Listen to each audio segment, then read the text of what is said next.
All right. Well, good morning, everyone. We've had a great start to our career fair, and we are excited to kind of keep the ball rolling. By now our team, and we're super excited to have Rebekah Rodriguez with us, who is a lobbyist, and she's a director of federal affairs. I'll let her kind of share her story and what she does. To our audience, typically we've been asking you to save questions for the end, but we're going to kind of change things up during this series. We're going to allow you to ask questions as you go, or as we go. So thank you so much, Rebekah, for being here. Our students are super eager to hear from you. I'm eager to hear from you. I said a lobbyist, woo-hoo! So we want to give you all the time you deserve, and so we're just going to hand it off to you right away. So the floor is yours. Do you have something before we jump right in? Do you have a PowerPoint that you would like to share? I do. Let me Okay. figure out how to share my screen. You'd think I would have learned that by now. No, so I may need to make you a co-host. So we'll go ahead. Just bear with me, and we'll go ahead and we'll get that right away. So sorry. Thank you for your patience, everyone. All right. You should have that function or that ability to share. Yep. And I will slideshow. Okay, cool. So I'm really excited to be here. This is kind of the first time I'm doing something like this. So stop me if I ramble. April knows I can ramble on and on and on and on and on. And also if I say something and you're like, normal people don't know what that means, like, can you please explain? Happy to do that too. So stop me as we go. But today I'm kind of going to talk kind of twofold. A career in Congress, where I worked for about 5 years, and then career in federal affairs and lobbying, and how those kind of go together. So just a little bit about me and my background. I'm actually from the Central Valley myself. So I grew up in Galt, California, and graduated from Liberty Ranch in 2015. And after that went to Utah State University and have a bachelor's degree in law and constitutional studies. So I actually went there to be a livestock veterinarian, which is not what I do. But while I was there, realized that there was a way for me to be involved in agriculture, but in a little bit less traditional way. So while I was at school, the university had an internship program that connected you with offices out in DC to come and intern. So I came out here for 3 months, or that was the plan. I've been here for 5.5 years now, and interned for the House Natural Resources Committee. So that turned into a job, and I'll kind of go into internships a little bit more later on, but that turned into a job as a legislative clerk, where I was running hearings and doing a lot of writing and research. And so I worked there for about a year, and then I went to the Department of Agriculture, and I was a political appointee, which is just a fancy way of saying I skipped all of the like USA job stuff and was able to just get hired by the secretary. So I was a confidential assistant to an undersecretary that oversaw the Forest Service. So there's going to be a lot of tie-ins of natural resources and energy and things like that, because that's what I focus on. So I was there for a few months and then went back to the Hill and worked for Congressman John Curtis from Utah for about 3.5 years, and started as legislative correspondent and aide, where I was writing a lot of letters to constituents, and had a small portfolio. Moved up to legislative assistant and eventually senior legislative assistant, handling issues from energy and climate to immigration and like gun control and healthcare at one point. So kind of as needed. And then while I was there, I also was the deputy executive director of the Conservative Climate Caucus, which is a group of about 75-ish, I think there's more now, Republicans that want to be involved in climate solutions. So I ran that before I left. And then back in August, I made the jump to the private sector and am now the director of federal affairs for Boundary Stone Partners, which is a bipartisan firm focused on climate. So all of our clients are energy companies, or they capture carbon out of the air, that kind of stuff. So it's been quite the shift. Congress is a unique place, and DC is a unique place, and they all go together, but not so much. Also, can you guys see the webinar chat like that I pulled up? Is that like in the way? Or okay, cool. No. I have no idea how Zoom works, obviously. So that's a little bit about me. So this question I get a lot. I get it from interns, and I get it from people still in high school or just starting out and in college. How do I prepare for a career in DC? How do I get there? What do I do? And the short answer is there's not one way. Like, everybody in DC has a different way that they got here, or a different education, or, you know, right place, right time is huge here. So there's ample ways. My way is definitely not the only way. But one thing that is common, or is a commonality, is your education. So I'd say most people that work in policy and lobbying or government affairs, all of that, have some sort of undergraduate degree. I just listed a few of the common ones that I see a lot: political science, obviously, pre-law, economics, communications, or there's people that are, you know, they get a degree in like healthcare. I don't know if that's actually what a degree is called for the healthcare industry, but they have some sort of subject matter expertise, and they come to DC to do that policy. And then obviously there's a lot of lawyers in DC. There's a lot of people with PhDs and masters. I do not have a graduate education. I kept telling myself I was going to go back and get my master's in public policy. And then I kept saying, okay, this is the job, I'm going to do it. This is the job, I'm going to do it. And then I never did.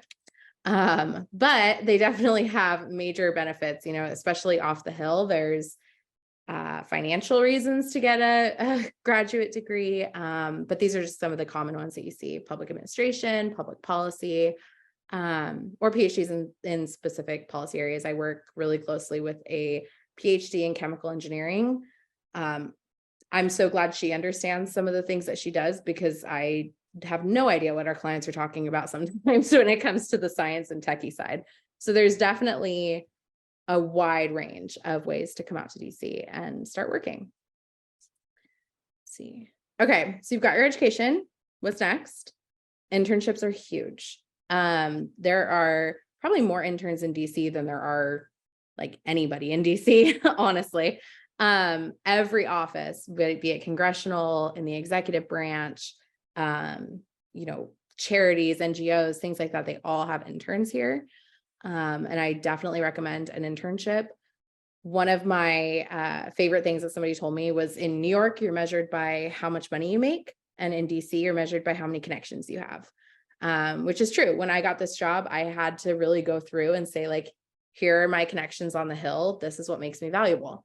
And that all starts with your internship. Some of the connections that I made there are still people that I go to and ask advice from, or I ask them if I need help, and vice versa. So internships are huge. Internships lead to connections, which lead to a job, which leads to more, which leads to more jobs, and it continues and keeps going. I know people that have been in DC for decades, and they're still meeting new people to see how they can help them, and how they can be helped by them. I recommend internships through schools. Most universities and even community colleges have some sort of internship program, and utilize those if it's there. If it's not there, there's so many resources online to find internships. I have my email at the end of this, and I'm happy to make connections for anybody. I'm happy to talk a little bit more about internships. And I'll talk a little bit about the Hill and how the internships work there. Normally there's 2 or 3 interns per office. In the personal offices, they're doing everything from answering the phones, which gives you a lot of insight into what people are thinking back in the district. They're writing constituent letters, they're giving Capitol tours. So you really get to know your office and get to know, the district that you're working with. And they're huge. That helps you figure out if DC is for you. It's not for everybody. And I actually think it's probably, I wish I was one of the people that it wasn't for, because sometimes it's chaotic, but it's a lot of fun, and you get to create your own little world out here that really grows into your career. Let's see, don't know how to do that. There we go. Okay, so Hill jobs. There's 3 types of jobs I'd say on the Hill. I'm only going to go into 2 of them, but one of them is like administrative, so which are probably the most important, making sure that the trains are running on time, the member is where he's supposed to be or she's supposed to be at all times, they're staffed, they have everybody is where they're supposed to be. And I'll show you my schedule later on, but imagine a member's schedule as like 10 times worse. So they're super important, but I don't have any experience there, so I didn't want to go too deep into it. So one of the things is policy. I'm a policy staffer. I like the strategy of creating a policy, finding a problem and then solving it and seeing that across the finish line. So if you're like checking a box isn't the right word, but if you like a checklist and you have this to do and this to do, and you have to get something done and you like that and you feel fulfilled with that, this is definitely like right up your alley. You get a little bit of creativity, but it's also very visual and very like tangible. So this is just kind of a summary. So you work for an individual member or a committee. If you work for the committee, you work for the chair. You have a broad portfolio. Like I said, at one point I was doing, everything under the judiciary umbrella. So that's immigration, gun control, antitrust stuff, to healthcare. And then I was doing climate and energy. So it's a lot. You get a little bit of whiplash. But yeah, so you kind of get to dip your toes in everything. A lot of your job is to tell your boss like how you think they should vote, given that you've done all this research. Members have to make decisions on everything under the sun. They don't have the time to be able to dive deep into the policy and dive deep into the consequences. And that's where staff come in to help advise. You meet with constituents and lobbyists and people that are subject matter experts in their specific area, that can explain why something needs to be changed or why something needs to stay the same, or, all these, everything that somebody's asking for. You're meeting with them and kind of weeding that out for what is going to be important for your boss. You're drafting a lot of legislation, which hopefully turns into laws. You're drafting amendments, you're writing statements, speeches. Again, it's just a time thing. Members don't have time to do all this on their own, and they really rely on their staff to help there. You're writing memos, reasonings for why you made a policy recommendation. You're responding to constituent questions. Sometimes they'll call and ask, like, why did my representative vote this way? And if the intern doesn't know the answer, then sometimes it gets passed up and you have to call them and explain. And sometimes they're not happy about it, but your job is to kind of just explain, this is how we came to this decision, and, let us work with you on something else. And then these last 2, before I get into them, because they kind of go into the broader, a lot of what you have to do in Congress is not have an opinion. So you work for your boss who works for his constituents. So there's certain times where, like, I disagreed. I didn't like how my boss voted, but that's what the constituents wanted. And I had to put my side or my opinion aside and say, okay, what I want is not in the best interests of the constituents. It's just my personal opinion. So put that away and, go forward with whatever the decision was. So I think that's a really important piece. I think it's overlooked a lot, is that you work for constituents, and sometimes you don't agree, but they elected your boss and he hired you or she hired you to do this. So it's just something to keep in mind.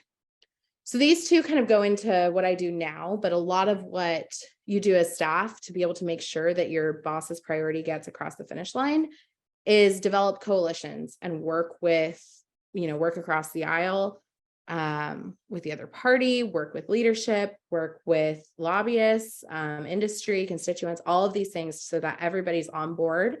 So the more likely the more people on board, the more likely something's actually going to be done and it's going to move through Congress. So that's super important as well. And then create and maintain relationships with lobbyists and other staff. the relationship, I can't stress enough how important relationships are in DC. I, actually just got off a call with somebody that I hadn't even talked to in probably like 3 or 4 years, but because I had fostered that relationship then, he was like, yeah, let me help you. Like, your client needs this meeting, like, let me help you. So just having those connections and networking, grabbing coffee is a huge thing in DC. Your network is really, really important. So that's the policy side. Then there's the communication side. So most offices have a communications director or press secretary, and a lot of what they're doing is, probably this is the third bullet, but I should have put it first in big bold letters with underlined and everything. They translate what the policy team is doing into ways that are digestible for like normal people that don't have to think about the US code every day. So I can't even count how many times my old comms director would send me back a statement that I wrote and be like, way too wonky. Like, nobody knows what you're talking about. You can't cite a code. I'm like, but you need the US code. Can't do that. So they help make constituents understand what is actually happening back in DC, because the process can be crazy. And once you think you have a grasp on the process, it changes. So they are really important for that messaging back to the district that, look, I am working for you. So a lot of what they're doing too is writing and editing statements and op-eds, speeches. They manage social media. They manage all of the public facing things that a member of Congress does or a committee does. They're really in charge of creating that brand and making, in my previous office, it was very important to my boss that he was approachable, that people could walk up to him in the grocery store, and things like that. So how do you create that image so that people feel comfortable to share their concerns with him? And that's really what our comms team worked on a lot. They're also managing and creating relationships with national and district media outlets, whether that's like CNN or Fox News or, I'll say the Galt Herald, just because that's my mom's newspaper in my hometown. So everything from these national news to local, hey, we, recognized the high school team on the floor, the high school basketball team that won the championship. We recognize them on the House floor. How do we get that article written so that people know that we did something to commemorate that? So they're doing a lot of that coordination.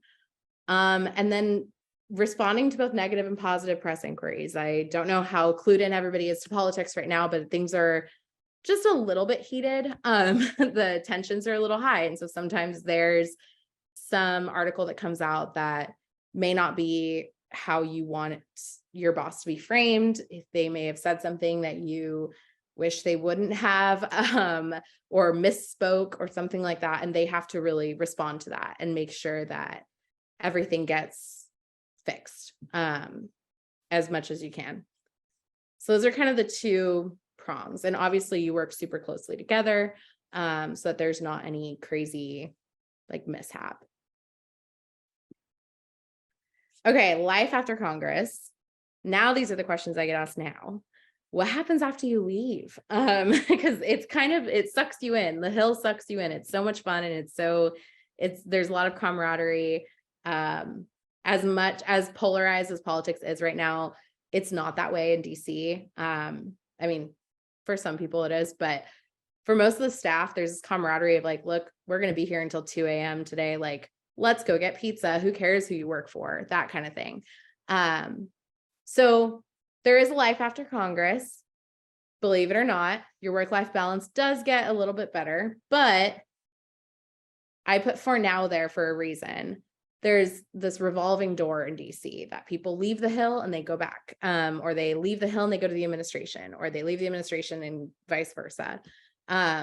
Especially once you get really niched. So I really only do energy and climate policy. My world is very small. I talk to the same people all the time. And some of the people that I talk to them in different jobs, a week changes and they're in a different job. So that's why I put the for now, because who knows, there's a chance I'll be back in Congress in a couple of years. So now this is what I do. I use all of that I learned on the Hill for the past 5 years to help my clients. So then comes government affairs and lobbying. Maybe. So there's a couple different ways that this happens. You're either a contract lobbyist like I am. So I have lots of different clients. They pay like a retainer every month, and we come up with a plan for how we're going to work together. Or you're in-house. I think companies like Walmart or these big companies have in-house lobbyists that they only worry about Walmart's concerns. So just kind of two different ways to go about it. I think contract lobbying is fun because I get to see a bunch of different things. All of my clients are, well, not all of them, but a lot of my clients are startups that have these really cool ideas and really cool inventions that I'm amazed by. Like I said, when they start talking about the technology, I'm like, I don't know chemistry, I don't know physics, I'm a political scientist. I know that. So you get to see a lot of cool stuff with contract lobbying. And then there's two types of lobbying. There's Congress versus the administration. I do primarily congressional lobbying because that's my background. But I work with a lot of people that worked in the administration and work in the executive branch and know people at the Department of Energy, or, I know people at USDA. So sometimes I'll go there and talk to people. And really it comes down to, in Congress, you're developing the policies and the programs, and you're trying to get that into law. And then after a law is passed, you're lobbying the administration on implementation. So how do you make sure that those programs are accessible to the people that need them? Congress is notorious, and myself included, some of the laws that I've written where I say, okay, this is what I want. Okay, President and Secretary of Energy, figure it out. Like, you have the authorization to create this program. Good luck. And if you don't do it right, I'm going to be mad. But also, I'm not going to give you any rules on how to do it. Notorious, happens all the time. So then we come in as lobbyists and say, my client would love this program. Here's how it could best help them. Here's how you should ask for comments. Here's how you should do this. So a lot of my colleagues that are more administration facing, they write a lot of responses for information. They write a lot of like proposals to the departments to say like, hey, here's how you should spend that money that Congress gave you. So I don't do as much of that. In fact, truthfully, before I left the Hill, I didn't think about what happened to a law after it left. I think if I were to go back to after it left Congress, I think if I were to go back to the Hill, I'd be so much better of a staffer because I have a broader view of, oh, it doesn't just like disappear. It's not just law. Like, there's actual things that happen after it's law. You just don't get that on the Hill, because once it passes the House or it passes the Senate, you're like, done. Next process. So a lot of what I do for my clients is strategy development.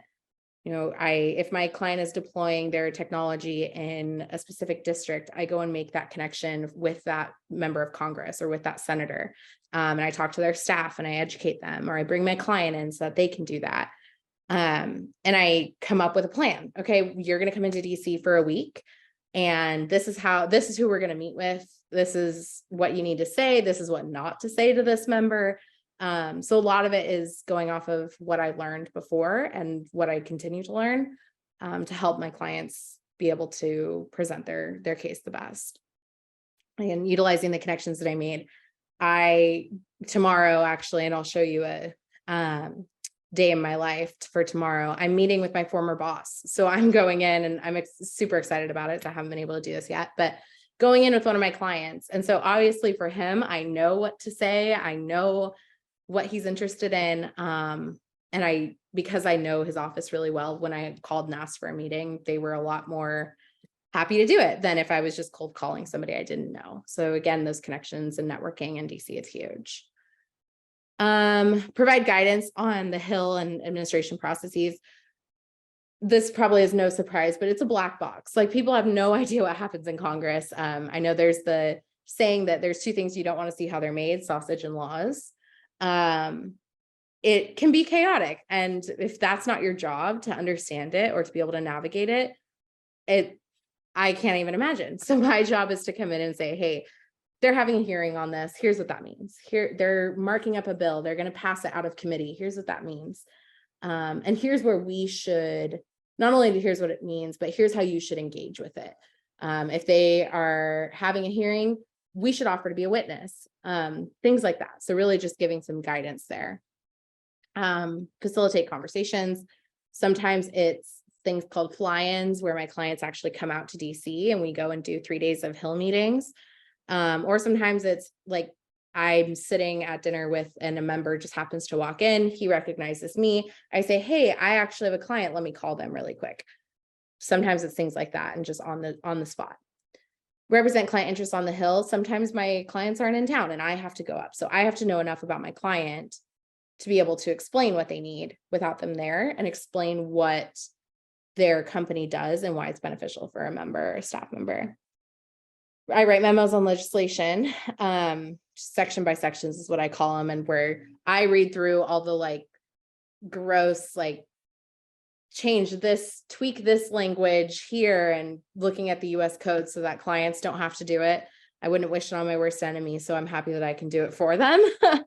And then I wanted to share just a day in my life, and not every day is this chaotic, but this is my day tomorrow, as I have clients in town.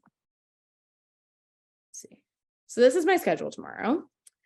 I promise it doesn't always look like this, and I promise there's a lot of fun involved, but I'll just kind of go through. So I have a client in town. They're flying in actually today. I need to leave in about an hour to go meet them.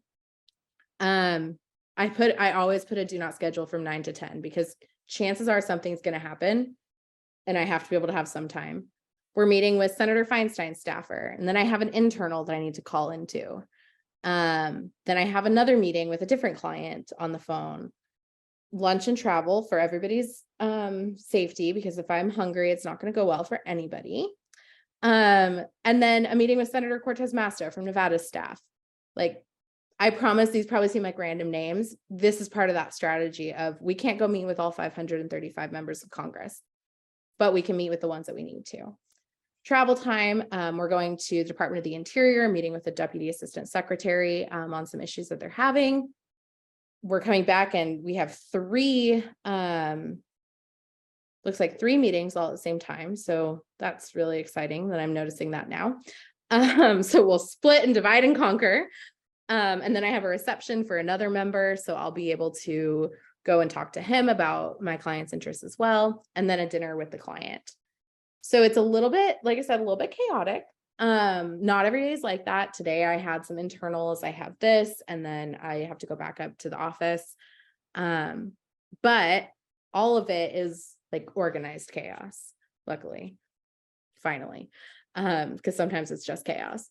But like I said, all this is something that we worked with our clients and said, this is what you need. So like, let's just get it done and let's go talk to them and let's see what we can do. A lot of these meetings are to set up us wanting to go and talk to them about something more substantive.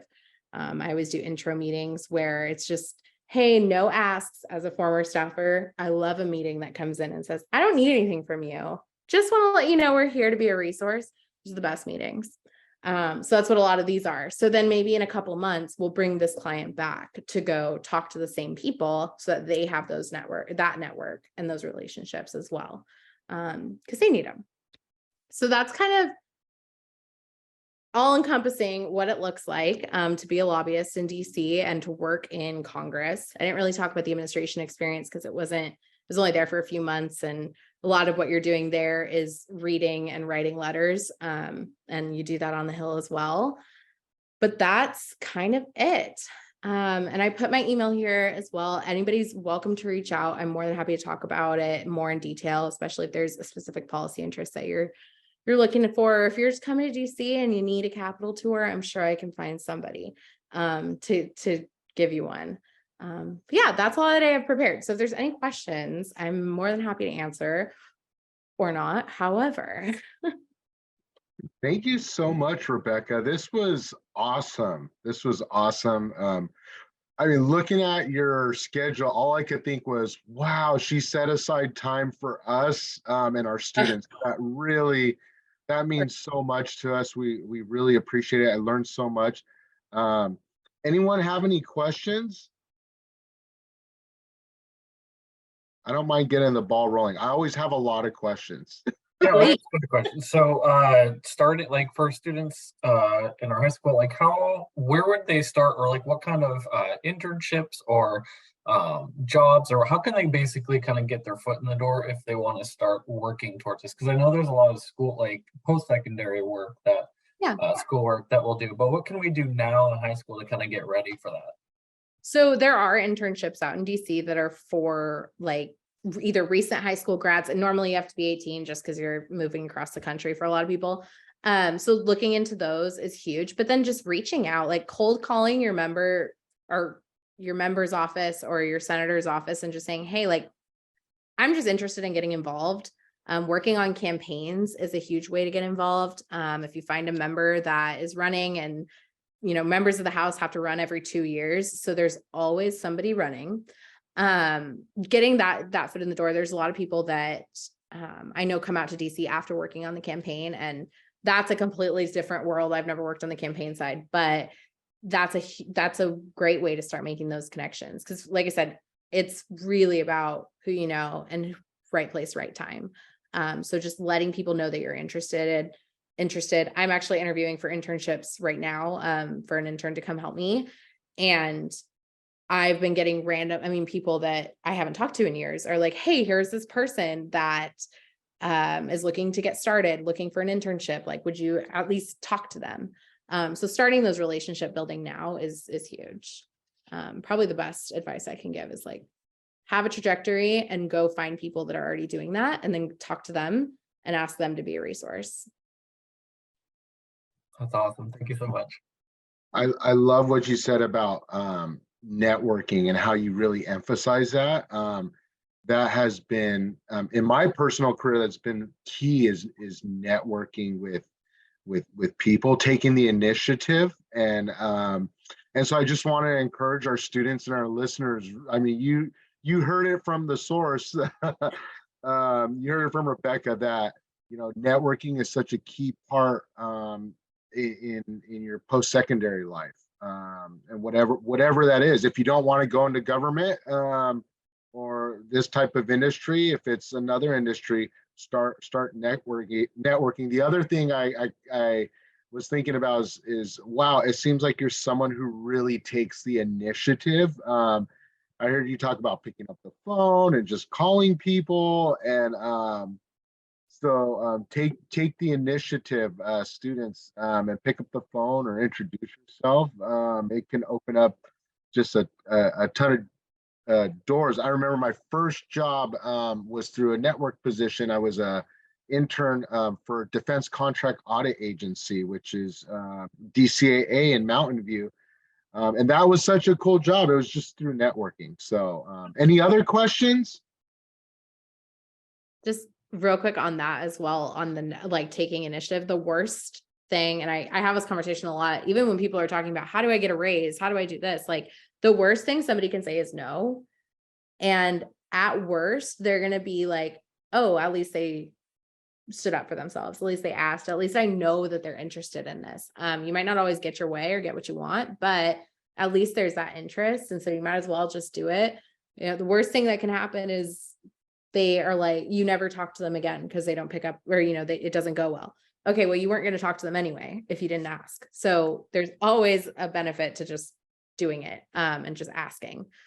So totally recommend the initiative. And in DC, the networking, you drink a lot of coffee because you're at coffees just talking to people. My policy associate that I work with really closely looks at my calendar sometimes, and he's like, you have 5 coffees today. Yeah. He's like, are you okay? And I'm like, I do get tea. Like I do switch to tea at some point because otherwise I would just be so caffeinated. But yeah, definitely the networking and just being willing to take the chance is huge. So cool. Want to open it up for any other questions that you may have? Students, let me check the Q&A. I have a question. Do you plan on going back into, like, do you plan on staying in the private side of it and the lobby side of it, or do you plan on, go running for Congress one day and then we can say that you were here and talk to us before you did that? I do not plan on running. After seeing the things that like, I just can't imagine having everything that I do critiqued, and even something done with the best intention. It's just you're never going to be able to make everybody happy. So I really like hiding behind others and like helping them make the decisions and helping them craft. In fact, there's some members, there's a congressman from Louisiana, Garrett Graves, that actually used to be a staffer. And I told him one time, like, are you okay? Like, you went through the staffer life and you decided to run for Congress. Like, that's just a whole new like set of skills that I am okay with mine. But I might go back to the Hill at some point to work, or the administration. It's, you know, I don't know. This is just broad career advice that I give. Have a trajectory, but don't be like, have a plan, but don't be so stuck to it that you miss out on opportunities. Because all of the opportunities that I've had were unplanned. Like, I wasn't planning on interning, wasn't planning on getting a job, wasn't planning on going to the administration. Like, all these things just kind of came up, and definitely wasn't looking to leave the Hill. They come up and you just have to kind of evaluate at that time. And as long as you have that trajectory that you're doing, that's almost more important than the plan. Because who knows what opportunities arise. So I don't know, but I can almost guarantee, like 99.9% guarantee, I'm not going to run for Congress. Well, you also could be have a career in motivational speaking, like career advice. Like I really know, it's great. I love all your advice that you've given. It's perfect. Appreciate it. All right. Any other questions? Want to just give one final? Rebekah, do you have any like a fun like story or experience or something that happened that you might be able to share? Yeah, actually something happened last week that very just kind of how fast paced DC is and how quickly things change. So I have a client who somehow in a roundabout way has a connection to the Speaker of the House.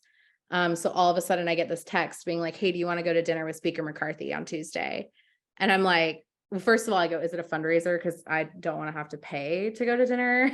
So I'm like, what? So I ended up, just because of a random connection, having dinner, like a private dinner with like 5 of us and the Speaker, which is huge. Like, that's regardless of politics, that's something that is not everybody gets that opportunity. And to have that opportunity and be able to say, hey, like, look at this great stuff my client's doing. You know, are you interested, or do you know somebody that would be interested? And just being able to say, you know, on my never have I ever, I can cross that off, which is just really cool, and something that wouldn't have happened had somebody else not networked, and wouldn't have happened had I not. And so that was probably, just because it's top of mind from last week, just a cool experience that you don't always get to have. So cool. Thank you so much for sharing. On that networking point, one of the things we used to always encourage when I worked for the Job Corps program was LinkedIn profiles. So Yes. students, I had a friend who worked in finance, and every one of his jobs has been through LinkedIn. And so that's a great networking tool if you're just starting out. Thank you so much, Rebekah. I'm sure we have a million questions, but thank you so much. I know you have a busy day. You put your email there. Students, if you have, we definitely want to filter out. So if you have any questions, we'll filter those out. Send myself or Blake or one of the panelists, and then we'll shoot maybe like a full list over to you. So just to be a little bit more mindful of your time. We really appreciate you taking the time out of your busy day. And so to our audience, we have a lot more presentations today. Coming up next at our next hour is going to be a hairstylist. So that concludes this presentation, and we will see you all at the next one. Thank you again, Rebekah.